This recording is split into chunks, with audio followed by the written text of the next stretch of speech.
इतना सहूर नहीं है कि घर में से सोफ़ा निकाल के बाहर फेंक दिया है। सोफ़ा खरीदने के लिए पैसे नहीं है, लेकिन बाकी सारे काम करने के लिए जो है पैसे हैं।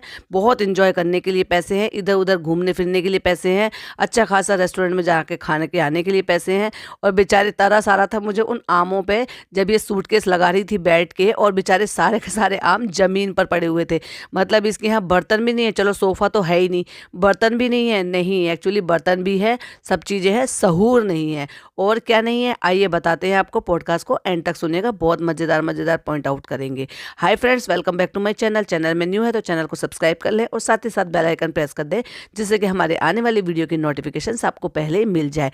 तो देखिए भाई, जब ये सूटकेस लगा रही थी बैठ के, और जब फनी ने आकर इनको ये बताया कि अभी टिकट नहीं हुई है और जो है ज़मीन पे बैठ के जाना पड़ेगा, तो ये सोच कर कह रही है, अम्मी कह रही है ये पहन लो वो पहन लो, मतलब कोट सूट पहन लो, कुछ और पहन लो, अच्छी ड्रेसिंग पहन लो। अरे भाई कुछ भी पहन लो, सफ़र में तो जितना हो सके कंफर्टेबल पहनो। और देखो उस टाइम पर ये बैठी हुई है बिल्कुल मेंढक की तरह, और वहाँ पीछे की तरफ एक सूटकेस और खुला पड़ा है और कबाड़ा इतना सारा भरा पड़ा है। पीछे कांच की, जो है कांच की नहीं एक्चुअली प्लास्टिक की बोतलें रखी हुई हैं बिस्लेरी की, जो कि ये पानी खरीद खरीद कर पीते हैं। एक आरओ अफोर्ड नहीं कर सकते। मतलब इतनी इतनी यार बर्बादी, इतना पोल्यूशन फैलाते हैं हर चीज़ का, चाहे फिर वो नॉइज़ पोल्यूशन हो, फिर चाहे वो किसी भी तरह का हो, इन्वायरमेंट को ख़राब करने के लिए। और वहीं पर ही पड़े हुए हैं बेचारे आम। आम जो है ऐसे लिखरे बिखरे पड़े हुए हैं। यही आम है जो भाई ने उठा के इनका आम रस बना दिया था, जो चुरा के ले लिए थे यहाँ से। एक स्क्रीनशॉट लगा रही, जरा स्क्रीन की तरफ देखिए। पहले नीचे आती हैं और फिर कहते हैं चलो हम लोग हो गए हैं रेडी, पापा से मिलकर आते हैं। और इस टाइम पर देखो तो कपड़े तो आयरन करती ही नहीं है भाई। इतने बढ़िया दुनिया भर के कपड़े हैं ना उनको, और इतने अच्छे अच्छे कपड़े हैं, सबको ठूस ठास के कहीं पर भी रख देती हैं और फिर निकाल के ना जल्दबाजी में ऐसी पहन लेती है। जब भी कहीं आना जाना होता है ना, इसको कपड़े का ही रोना रोता रहता है। देखो जरा, जब पापा से मिलने के लिए जा रही थी तो बाजू पूरी कितनी सुकड़ रही थी। कम से कम कहीं जा रहे हो तो अपनी प्रेजेंस अच्छी तो दिखाओ, कम से कम अच्छे आयरन वाले कपड़े पहनकर जाओ। देखो एक स्क्रीनशॉट लगाया है। और पापा से मिलने ऐसे नहीं गई है, पापा को एक्चुअली उनका बर्थडे का गिफ्ट देने के लिए गई है। और बर्थडे का गिफ्ट दे के चुपचाप कैरी बैग रख के आ जाती है ऐसी। ना ना ना ना, कंटेंट शूट करना है ना भाई। तो उन दोनों में अभी भी तो खड़े हो गए हैं और किसी को कैमरा पकड़ा दिया। और मुझे पता है कैमरा किसको पकड़ाया होगा, पापा के जो केयर टेकर है ना उनको। और एक एक कैरी बैग में से टी शर्ट निकाली, पैंट निकाली, और फिर वो दिखाना, क्योंकि दिखावे के बिना तो इनका गुजारा चलता ही नहीं है। चाहे बेचारे बाप को कुछ दे, चाहे बेचारी अम्मी को कुछ दे। और नीचे आ गई हैं फिर विदाई लेने के लिए। पहले आई थी सलाम करने के लिए, फिर विदाई लेने के लिए आई थी। तो खाला ने बेचारी ने अनार छील कर रख दिए है डब्बे में। कह रही हाँ अनार लीक तो नहीं होगा। और नानी कह रही है जल्दी आना बेटा। नानी आपको कहने की जरूरत नहीं है, वो खुद ही जल्दी आ जाएगी, क्योंकि वो जा ही रही है 2 दिन पहले। और जैसे ही वो विदा होंगे ना उस दिन ही ये भी निकल लेगी। और फिर वो लिख भी दिया है, पड़ा हुआ पानी। मतलब ये है कि पानी भी गिलास में नहीं है, कागज के गिलास में। इनके यहाँ पे जो ना, मुझे ऐसा लगता है कि इस्तेमाल होता ही नहीं है स्टील के, कांच के, क्रॉकरी किस तरह की। इतना पैसा है लेकिन अकल नहीं है ना। वही वाली बात है, किसी ने सही कहा, पैसे से क्लास नहीं आती ना, और क्लास नहीं आती तो ग्लास कहाँ से आएंगे। और देखो बीबी क्रीम लगा रखी है, ये मेकअप अप्लाई कर रखा है ना फेस पे। तो कह रही नहीं अम्मी नहीं, मतलब उनको किस नहीं करने दे रही है, जिससे कि वो मेकअप खराब हो जाएगा या बीबी क्रीम छूट जाएगी या चिपक जाएगी, आई डोंट नो। क्योंकि घर से बिना खाए पिए निकलनी है तो गाड़ी में बैठते के साथ ही अनार खाना शुरू। अरे भाई घर से निकले तो कुछ खा पी के निकलना चाहिए था, अनार रास्ते में खा लिए होते बैठकर। और लगता है फनी भाई कुछ ज़्यादा प्रैंक वाली वीडियोस देखने लगे हैं। प्रैंक करने के लिए कह रहे हैं कि अभी हम निकल तो गए लेकिन हमें अता पता नहीं है कि हमें कहाँ जाना है कहाँ नहीं जाना है। कहती आप तो कह रहे थे सीट मिल गई। कहते नहीं मिली है, नहीं मिली है। कहते चलो चलो चलो फर्स्ट में मिली है। सचमुच में फर्स्ट में। और देखो फर्स्ट का नाम सुनते हो चेहरे की स्माइल तो देखो जरा, एक बार स्क्रीनशॉट लगाया है। कहते सही बताओ सही बताओ। कहते हाँ तुम्हारे लिए सरप्राइज। ओ माय गॉड, ये सरप्राइज था? मतलब पैसे उसके बुकिंग करी है तो तुमने वो सरप्राइज दे दिया। भाई अपने पैसों से देते ना, तभी तो सरप्राइज होता कि तुम अपने पैसों से तुमने कुछ गिफ्ट दिया है अपनी वाइफ को। उसी का पैसा, उसी की टिकट और उसी के लिए टिकट, और सरप्राइज किसका? वाओ। और चालू अपी भी भाई उसमें खुश हो गई, इतना बड़ा सरप्राइज। देखो ये है सरप्राइज, सरप्राइज इनका कंटेंट। अभी इतना तो एक पहले सरप्राइज दे दिया, प्रैंक कर लिया, दूसरा प्रैंक। ये खाली भोपाल तक के लिए मिली है, मैं तुम्हें पहले बता दूं। भोपाल के बाद मैंने गाड़ी बुला ली है, भोपाल हम गाड़ी से जाएंगे भोपाल से। फिर कहते हैं अच्छा। और देखो आंखें कितनी बड़ी बड़ी कर ली हैं। तू तड़ाक से बोलने वाली कह रही है आप हर बार अलग चीज क्यों बता रहे हो। ये वही है जो शादी के कुछ दिन बाद जब फनी यहाँ पर आया था और वो गद्दे पे सो रहा था जिम वाले रूम में, तो उसको लात मार मार कर कहती है ए चल उठ, ए चल उठ। बेशरम औरत, तुम इतने बड़े यूट्यूबर हो गए, बिल्कुल प्रैंक खेलने लगे हो मेरे साथ। फ्रेंड्स, आना बहुत जरूरी था, आप सही बता दो, आना बहुत जरूरी था और टिकट मिल नहीं रही थी, तो इसलिए फनी मेरे साथ ऐसे प्रैंक कर रहे हैं। यदि हम तो सोच कर बैठे थे कि हम वॉशरूम के बाहर बैठ जाएंगे, कौन बैठने देगा भाई? तुम first class, second class, third class में कोई ऐसे बैठने देता है? वो तुम जर्नल क्लास में लोग होते हैं जिनको सीट अवेलेबल नहीं होती और वो बेचारे कहीं पर भी बिछा कर बैठ जाते हैं। अब लेक्चर देगी भाभी की तरह। लाइफ में एक चीज सीखी है, तुम किसी भी सिचुएशन में ना उसको उसके हिसाब से कर लेना चाहिए। जब आप किसी चीज की उम्मीद नहीं करते हो फिर उससे अच्छा मिलता है तो उसकी बात ही अलग है। भाई पैसा होना चाहिए, तुम्हारे पास पैसा है और तुमने पैसे से सारे काम कर लिए। और अगर ये भी नहीं होता ना तो फनी तुम्हें फ्लाइट से लेकर जाता है, ये भी बिल्कुल मैं पक्का दावे के साथ बोल रही हूँ, और तुम ही फुदक फुदक के फ्लाइट से जाती। देखो भाई, घर में जाते हुए इस बार वेलकम नहीं दिखाया, सलाम वालेकुम कर रही है किसको? रुखसाना बाजी को, और उसको कह रही है कैसे हो, और ना ही अम्मी ना घर में, मतलब गेट पे आते हुए इस बार एंट्री दिखाई ही नहीं। क्योंकि पिछली बार जिस तरह से एंट्री हुई थी ना, लोगों ने बहुत बोला था, लोगों ने जायजा ले लिया था, तो वो जायजा देना नहीं था क्योंकि माहौल बहुत अच्छा नहीं था ना। वो तो यहाँ आने के बाद अब जब कोई आ जाता है और फिर जब रहता है साथ में तो फिर पुरानी बातें भूल जानी पड़ती है। उसी को तो माँ कह देते हैं, उसी को तो ममता कह देते हैं। ममता यही तो होती है कि फिर भी जैसे भी हो अपने बहू बेटे जैसे भी करें, गलत करें, जैसे भी करें, लेकिन फिर भी एक एट द एंड वो उनको माफ कर ही देती है और चीजों को भूल ही जाती है। लेकिन उनको भूलने के लिए टाइम चाहिए, इसलिए एंट्री के टाइम पर ना दिखाकर बाद में दिखाया है अम्मा को। कह रही है कैसे हो, बहुत अच्छे। कह रही है अब मैं कैसे रहूंगी, 1.5 महीना आप नहीं मिलोगे। उनको भी पता है कि जब तक वो यहाँ नहीं रहेंगे तो तुम तो यहाँ पे आने वाली हो नहीं और हम अकेले ही रहेंगे, क्योंकि देखो घर तो बंद कर नहीं सकता। तो ये जो है जो मेन चीज है वो सारी बंद कर दी जाएंगी और ये अपना काम निपटाने के लिए, साफ सफाई करने के लिए ये आती रहेंगी। तो ये 1.5 महीना यहाँ नहीं रहेंगे। तो आप सब मुझे कमेंट करके बताओ, क्या वो 1.5 महीना ये यहाँ नहीं रुक सकती? अगर इसके सास ससुर नहीं है तो क्या वो जिम्मेदारी नहीं होंगी? क्या 1.5 महीने जो पापा के काम है वो काम नहीं होते होंगे? क्या कौन ऐसे बहू बेटे हैं जिनके सास ससुर हज पर जा रहे हों या जा रहे हैं और वो उनके पीछे उनकी देखभाल ना करें, उनकी घर की जिम्मेदारी ना उठाएं या उनके काम की जिम्मेदारी ना उठाएं? तो फुकसानाबाजी से कहती हैं तो कोई बात नहीं, हम तुम्हें मुंबई बुला लेंगे। ये नहीं कह सकती कि मैं यहाँ खुद रहूंगी 1.5 महीना। नहीं फ्रेंड्स, वो क्या है ना, हमारा होटल का काम चल रहा है, जो होटल का काम अभी 3-4 महीने नहीं ओपन होने वाला है। शर्त लगा लो, इनके अम्मी अब्बू वहां से आ भी जाएंगे और ये जो है उसके बाद वो यहाँ पे रात को रुकेंगे इनके पास, तब भी नहीं हो पाएगा इनका रेस्टोरेंट का काम। ना काम अभी उसमें पेंडिंग दिखाई दे रहा है ना, अभी नहीं लगता कि ये 1.5 महीने 2 महीने में भी स्टार्ट होने वाला है। और देखो, हमने कहा था ना कि वो फ्लावर की जो लड़ी थी वो लड़ी लगी हुई ऐसी छोड़ के भाग गई थी, ये उन्हें उतारने के जाने की भी जरूरत नहीं समझी। तो कह रही ओए ये तो लगी हुई है अभी तक भी ईद की। तो भाई कौन तुम्हारे कमरे में किसी को आने की इजाजत है नहीं, चाबी तुम किसी को देकर जाते नहीं हो तो कौन करेगा? हाँ, लेकिन हो सकता है चाबी देकर गई हो, क्योंकि कमरा जो है वो जैसे फैला के भाग के गई थी यहाँ से, वो कम से कम बेड वगैरह सब क्लीन है, पर्दे का वो लड़ी थोड़ी ना उतार देंगे तुम्हारी इजाजत के बिना कोई भी। और क्योंकि महारानी जी गाड़ी में सोती सोती आई तो नींद पूरी थोड़ी ना हुई है उनकी, जबकि सुबह वहां से चली हुई हैं और रात को भी बड़े आराम से रात को सोई होंगी उसमें। और क्या, जब शाम की ट्रेन होती है तो अगले दिन सवेरे पहुंचते हैं तो रात भर नहीं सोई होगी, लेकिन नहीं, उसके बाद भी इनको सोना है। और कहती है हम सोने जा रहे हैं और फनी जा रहे हैं किसी को दफीने में। और फिर उठते के साथ ही बैठ गई है पका पकाया खाना खाने के लिए। कोई घर की जिम्मेदारी नहीं, किचन में जाना नहीं, कुछ करना नहीं, और कड़ी चावल आम लेकर बैठ गई है। वाओ, ये है बहू होने का सुख इनकी सास को। देखो, नहा धो के फ्रेश हो गई है, लेकिन अभी तक भी सासू माँ की एंट्री नहीं दिखाई है, सासू माँ नहीं दिखाई है, क्योंकि इन सब चीज़ों को नॉर्मलाइज होने में, उनको फेस करने में, उनसे जो भी कुछ होगी बातें जैसी भी हुई होंगी, जैसे भी करके इसने उनसे शुरुआत की होगी, उन सब में टाइम लगता है ना फ्रेंड्स। तो नहा धो के अपना अपना ये उठा के, क्या कहते हैं, इसका जो प्रोडक्ट है,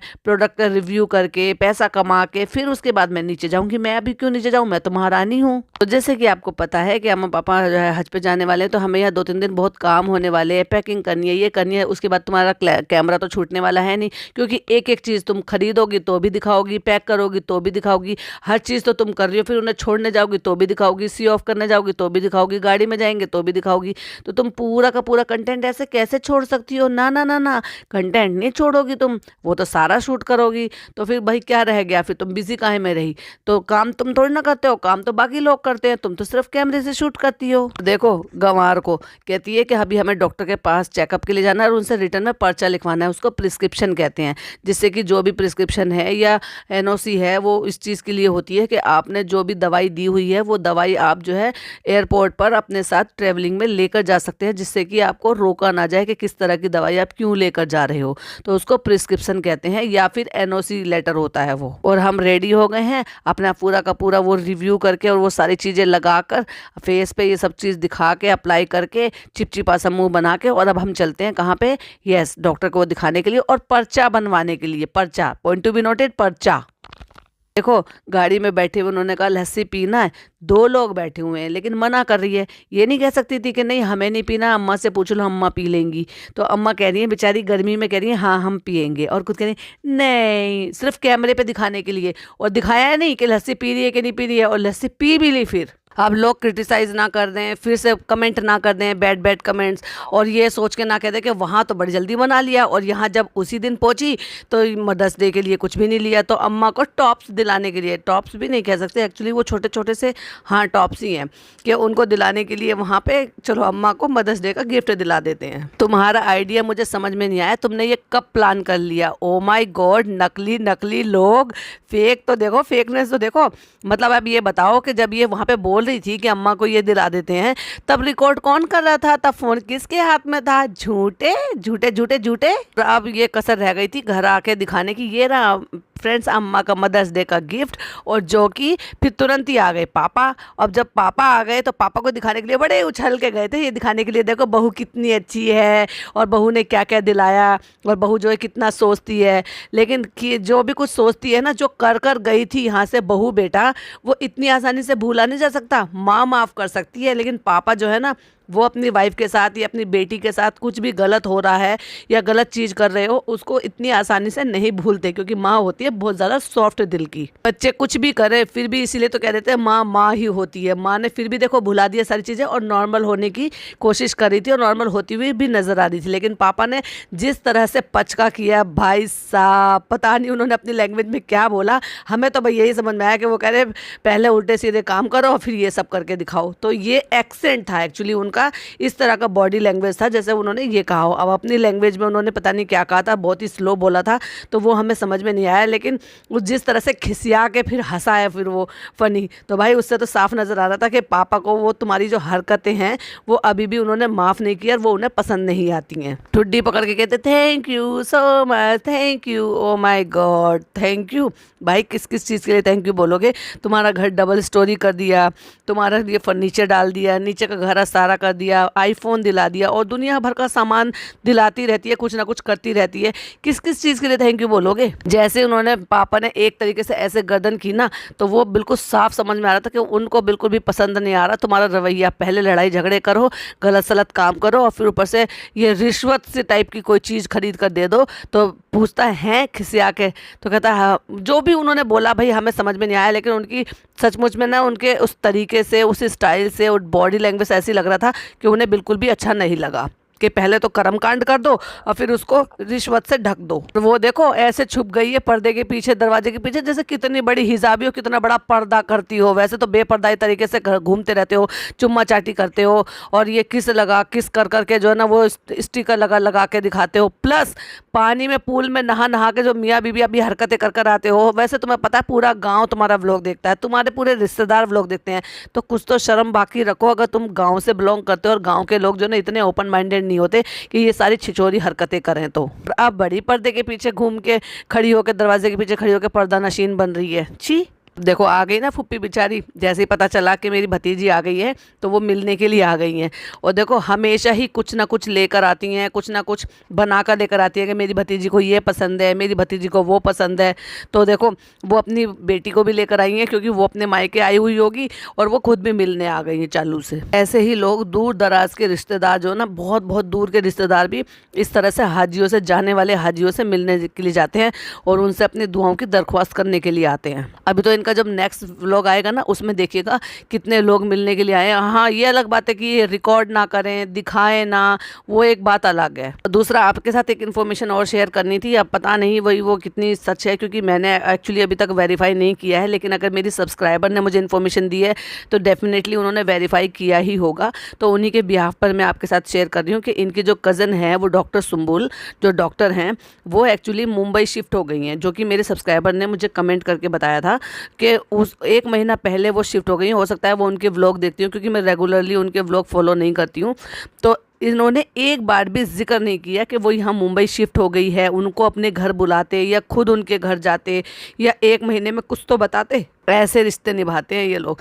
मतलब फ़नी, चलो भाई वहाँ जो छोड़ा है वो तो छोड़ा है, लेकिन अगर कोई यहीं आ गया है तो एटलीस्ट उससे तो रखो मेल जोल। आप कहाँ गया वो फ़नी का मैनेज करने वाला फंडा कि एक लड़के को बहुत अच्छी तरीके से मैनेज करना पड़ता है, यहाँ का परिवार भी वहाँ का परिवार भी। बड़ा अच्छा मैनेज करा भाई तुमने। जब तुम्हारी खुद की सगी बहन यहाँ पे आई थी, जब तुम्हें ज़रूरत थी, उन्हें ज़रूरत थी अपने भाई भाभी के साथ यहाँ पर रुकने की, तब तुम लोग वहाँ से भाग आए। वो भी किस लिए? काम का बहाना करके। काम तो तुम्हारा अभी तक भी नहीं हुआ। उन दिनों में कितनी बार गए अपने काम पर भाई, और क्या गए, कहाँ गए, ये किसी से छुपा है क्या? भाग के कहाँ पे पहुँच गए? विला में घूमने के लिए, वो भी अपने साले के पैसों पे ऐश करने के लिए। Shame on you. और अब आता है फाइनली वो सीन। तो जब वो लड़का आता है जो नहीं बोल पाता, उससे वो कुछ बातें कर रहा होता है, तो ऊपर से इशारा करके कहते हैं चालू देखिए आया है वहाँ से, तो वो झाँक रही होती है। और उसके बाद अगला सीन दिखाते हैं कि बड़ी ज़ोर ज़ोर से कुछ गिरने की और रोने की आवाज़ आती है। मतलब उससे खाने की प्लेट गिर गई है जो कि फ़नी ने वहाँ पे कहीं पे रखा था, पता नहीं कहाँ रखा था, और कहाँ गिर के वो फूट के गिर गई। और ऐसे गिरी है कि वो गिर के जीने से बिखर कर आ गई है। तो क्या भाई जीने की फर्स्ट सीढ़ी पे रख रखी थी क्या, या ग्रिल पे रख रखा था क्या खाना, जो वो गिरा दिया पूरा का पूरा पूरे जीने पे बिखर गया है। तो जब वो उससे बात कर रहे थे, उस एक सीन पहले ही वो जीना बिल्कुल साफ था, और उसके बाद ऐसे लिटरली रो रही थी। अगर आप नहीं मानते ना, यकीन नहीं करते, तो प्लीज़ एक बार इसी पोर्शन पे जहाँ पे वो खाना गिरा है वहाँ पे देखिएगा किस तरह से आवाज़ से रो रही है और कितना गंदा मुंह बना के रो रही है। इतना भी डरने की क्या बात थी, और ऐसा क्या हो गया था? बताओ बताओ, ऐसे तुमने क्या कांड कर दिया था जिसके लिए तुम इतना रो रही थी, इतना डर गई थी? एक प्लेट टूटने पर, एक खाना गिरने पर जो कि अनजाने में गिर गया, कोई इतना रो सकता है क्या? या तुम्हारे कर्म कांड सामने आ रहे थे, या तुम कुछ और ही मैटर है जिसको तुमने कुछ और ही बनाकर दिखा दिया? देखो कैसे रो रही थी। एक स्क्रीनशॉट लगाया प्लीज, जरा स्क्रीन की तरफ देखिए। देखो वो लड़का भी ऊपर आ गया है और देखो रो के दिखा रही है, हाथ में रोटी उठा रखी है। इसका मतलब पूरे जीने पे खाना बिखर गया है, तो वहां से रोटी उठा ली। क्या जीने की ग्रिल पे रख रखा था क्या खाना? इतना भी सेंस नहीं है कि कौन सी चीज़ कहाँ रखनी चाहिए। और गिर गया था तो कम से कम खुद जाके साफ करना चाहिए। मतलब वो ऊपर भाग गई डर के, डरपोक कहीं के ऊपर से हु करके रो रही है जोर जोर से चिल्ला के। तो क्या डराना चाहती थी? जैसे पहले एक दफ़ा डरा दिया था सास ससुर को। मामला नॉर्मल करने का बहुत अच्छा तरीका, क्योंकि अभी ससुर जी सही से माने नहीं है ना, वो अभी बहुत गुस्सा है, वो ढंग से बात नहीं कर रहे हैं। तो मामले को नॉर्मलाइज करने का बहुत अच्छा तरीका निकाला भाई। चालू अपनी ने बहुत चालाकी से गेम खेला है। सोचा ऐसे तो ये मानेंगे नहीं और ऐसे तो नॉर्मल होंगे नहीं, मैं रो रो के दिखा देती हूँ, इमोशनली ब्लैकमेल कर देती हूँ। हाथ में रोटी का टुकड़ा ले रखा है और बेचारी सास जो है वो इस उम्र में वो बिखरा हुआ सारा खाना कपड़े से वो साफ़ कर रही है और खुद टसवे बहा के मुँह करके हु करके रो के दिखा रही है, बेशरम औरत। अरे भाई गिरा तुमसे है तो साफ़ भी करो ना, उसमें रोने की डरने की क्या ज़रूरत है? और जब वो तुम्हें आ गया तो ऊपर तुम्हें संभालने के लिए, तो तब तो तुम कहते थे कि अम्मा आप रहने दो, मैं इसको साफ़ कर दूँगी, मैं इसको हटा दूँगी। नहीं, ये दिखाने के लिए कि मैं ऐसे रोई हूँ, मेरे रोते हुए देखकर कभी ऐसा ना हो कि फनी के पापा का दिल पिघल जाए और मामला नॉर्मल हो जाए। बहुत अच्छी चाल चली, बहुत अच्छी। देखो एक स्क्रीनशॉट लगा रखा है, यहाँ कैसे खड़ी हुई है हाथ में रोटी लेकर, और सास बेचारी साफ कर रही है नीचे से सारा जीने पे बिखरा हुआ खाना। और बेशर्मी से कैप्शन भी लगा दिया, अम्मा साफ कर रही हैं, और दिल का निशान लगा के। शर्म नहीं आई तुम्हें उनके हाथ से कपड़ा लेके? तुम्हें खुद साफ करना चाहिए था, गिराया भी तो तुम नहीं है ना। अगर उनसे भी गिर जाता जब भी तुम्हारा साफ करने का फर्ज बनता है। तुम्हारी अम्मी नहीं है वो मदर इन लॉ है। और फ़र्क होता है अपनी अम्मी में और मदर इन लॉ में। प्यार करने के लिए बराबर है, लेकिन mother in law more respectful होती हैं अपनी अम्मी के देखे, क्योंकि आप अपनी अम्मी से प्यार में लाड में कुछ भी कह सकती हो, करवा सकती हो, लेकिन अपनी सास से लाड प्यार में भी आप काम नहीं करा सकती हो, क्योंकि आपका फ़र्ज़ है, आप उनके घर की आने वाली आल हो। आल बोले तो मतलब आगे से आपके थ्रू उनकी नस्ल चलेगी और आपको उनकी सत्ता संभालनी है। बहुत सारे वैलिड पॉइंट हैं भाई, बहुत सारी चीज़ें हैं, हम उसको नेक्स्ट पॉडकास्ट में कवर करेंगे, क्योंकि मैं अपने व्यूअर्स के लिए बहुत लंबी लंबी वीडियो नहीं बनाऊँगी जिससे कि वो बोर ना हो जाए और दो वीडियो का मज़ा लुत्फ़ उठा सके कि और कौन से पॉइंट बाकी रह गए हैं। आपकी इस वाली वीडियो पे क्या पॉइंट ऑफ व्यू है, प्लीज़ हमारे साथ जरूर शेयर कीजिएगा। वीडियो पसंद आए तो लाइक शेयर कीजिएगा और कमेंट जरूर कीजिएगा, और बेल आइकन भी प्रेस कर लें जिससे कि जैसे जैसे मैं वीडियो अपलोड करूं आपको नोटिफिकेशंस मिल जाए। चलिए मिलती हूँ नेक्स्ट वीडियो में। टिल देन बाय बाय, अल्लाह हाफिज़, टेक केयर।